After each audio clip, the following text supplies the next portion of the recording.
सन्माननीय व्यासपीठ, आदरणीय आणि जन आणि बंधू आणि भगिनींनो, भीमा तुझ्या विचाराचे जर चार लोक असते, भीमा तुझ्या विचाराचे जर चार लोक असते, त्यांच्या तलवारीचे टोक न्यारेच असते, त्यांच्या तलवारीचे टोक न्यारेच असते असे म्हणणाऱ्या वामनदादा कर्डक यांच्या भीमजयंतीला आठवण येते.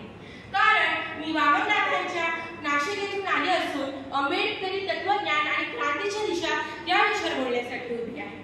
मी ओबीदूषण चांदोडकर सर्वप्रथम संयोजकांना धन्यवाद देतो. आंबेडकरी तत्वज्ञान, सर्वप्रथम आपल्या शब्दाचा अर्थ समजून घेऊया.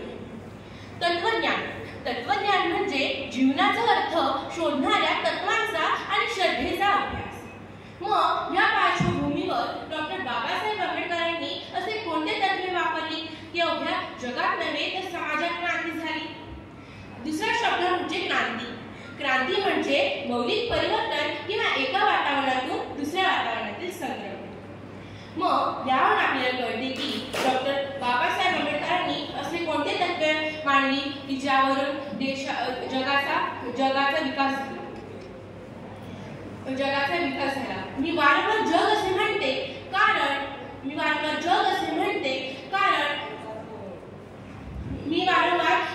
म्हणते कारण डॉक्टर बाबासाहेब आंबेडकरांनी दिलेले तत्व की शिका, संघटित व्हा व संघर्ष करा या तत्वज्ञानातून अवघ्या देशाच्या समाजात नव्हे तर जगाच्या समाजात परिवर्तन झाले आहे. संपूर्ण जगात अशा कोणत्या विचारवंतांचा अभ्यास होत असेल तर ते म्हणजे भारतरत्न डॉक्टर बाबासाहेब आंबेडकर. हे सांगताना अभिमान वाटतो. धर्म. आता आपण तत्वज्ञानाच्या धर्मापासून जाऊ.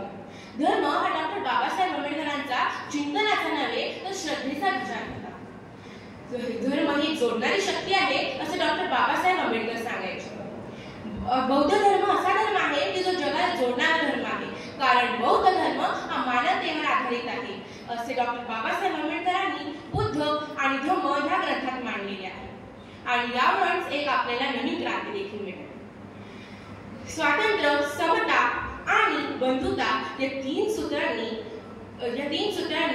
अवघ्या देशात बाबासाहेब आंबेडकरांनी लोकशाहीची घटना व मसुदा उभी केली. डॉक्टर बाबासाहेब आंबेडकरांनी स्त्रियांकरता व मागासवर्गीय लोकांकरता विविध प्रकारचे कायदे घटनेत आणून दिले. आणि आंबेडकरी तत्वज्ञानात लोकशाही अशी आहे,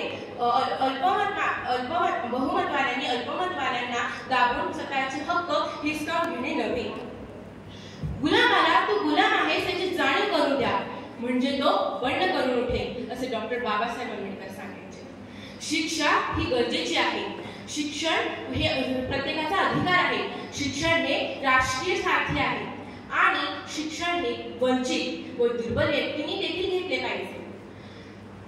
संप हे संपन्न कामगारांचे शस्त्र आहे आणि कामगारांनी आपले काम चुकारपणा न करता व कर्तव्याला न विसरता काम केले पाहिजे.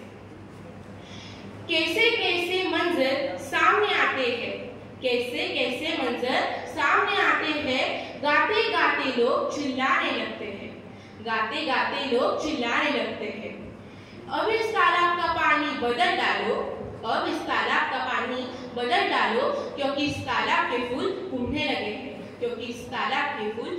लगे हैं. आज आपण हे निर्धारित करूया की आंबेडकरी तत्वज्ञानातून अवघ्या देशात जगात मौलिक परिवर्तन देखील होते व आपल्याला एक क्रांतीची नवीन दिशा देखील मिळते हे निश्चित आहे. उषःकाळ होता होता काळ रात्र झाली, अरे पुन्हा आयुष्याच्या पेटवा मशाली असे सुरेश भटांचे मत मांडून मी माझे 2 शब्द संपवते. जय हिंद, जय महाराष्ट्र.